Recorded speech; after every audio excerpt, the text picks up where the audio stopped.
ဒါလေးကတော့ hair conditioner ပေါင်းစည်းပျော့စည်းပေါ့နော်ဒီရဲ့ဥစ္စာကိုကလေတိလားအခုအမတို့တင်တန်းထဲဝင်ထားတဲ့သူတွေကိုပဲဒီကုံချမ်းဝယ်လို့ရမယ်ဒီကုံချမ်းကကြတော့အမတို့ဆက်ထားပြီးသား base နဲ့ပါဝင်ပစ္စည်း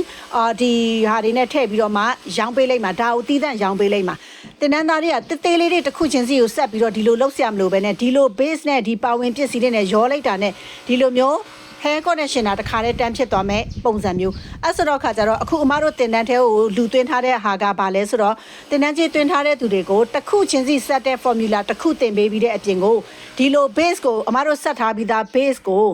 တခါတည်းဒီလို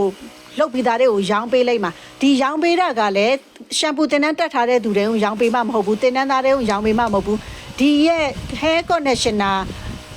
group ထဲကိုတင်တန်းကြီးတစ်ခုနဲ့ဝင်ထားတဲ့သူတွေကိုသာဒီကုံချမ်းရောင်းပေးမှဖြစ်တယ်အဲ့ဒီကုံချမ်းတွေကဆိုလို့ရှိရင်အမက3မျိုးမှာ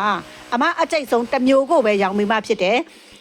အမစီမှာနောက်ထပ်2မျိုး3မျိုးရှိသေးတယ်ဒါပေမဲ့အဲ့ဒါတွေကိုအမမရောင်းပေးဘူးအမအကျိတ်ဆုံးပေါ့နော်3လိုက်တဲ့အချိန်မှာအရန်အဆင်ပြေဆုံးတစ်ခုကိုပဲကုံချမ်းရောင်းပေးမှပေါ့အဲ့တော့ဒါပေမဲ့ဒါကတော့ base ရဲ့ပါဝင်ပစ္စည်း1မျိုး2မျိုး3မျိုးရဲ့နောက်ပြီးလို့ရှိရင်ကိုယ့်အိမ်မှာကို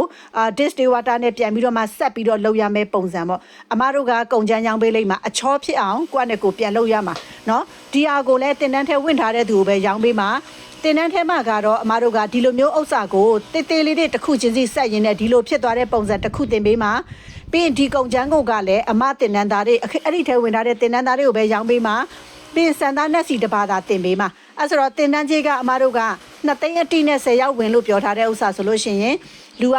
ပြည့်ခါနီးသွားပြီပေါ့နော်အဲ့ဆိုတော့ခါကျတော့2သိန်းနဲ့ဝင်ဖို့အတွက်က2ရောက်လောက်ပဲလိုတော့တယ်ပြီးလို့ရှိရင်အမတို့တင်တန်းကြီး3သိန်းဖြစ်သွားမှာနော်ပြီးရင်ဒီရဲ့ကုံချမ်းကလည်းရာတက်ပံရောင်းသွားပြီးမှဆိုတော့စဉ်းစားကြည့်လိုက်တော့ဒီကုံချမ်းကိုရာတက်ပံရောင်းသွားပြီးမှဖြစ်ပါတယ်အဲ့ဒီထဲဝင်ထားတဲ့သူကိုပဲရောင်းပြီးမှဖြစ်ပါတယ်နော်အရန်မိတ်နေရောပဲအဲ့ဆိုတော့2သိန်းနဲ့2ရောက်ပဲရတော့မယ်အမတို့ဒါတင်တန်းသားဟောင်းနေပဲနော်အမတို့နောက်တင်တန်းမတက်ဘူးသေးတဲ့သူကိုဒီရဲ့ group ထဲပေးမဝင်ပါဘူး2သိန်းနဲ့လည်းပေးမဝင်ဘူး3သိန်းနဲ့လည်းပေးမဝင်ဘူးเนาะအမရဲ့ရှမ်ပူတင်တန်းတွေတင်ထားဘူးတဲ့သူကိုဒါအမပေးဝင်မှာဖြစ်ပါတယ်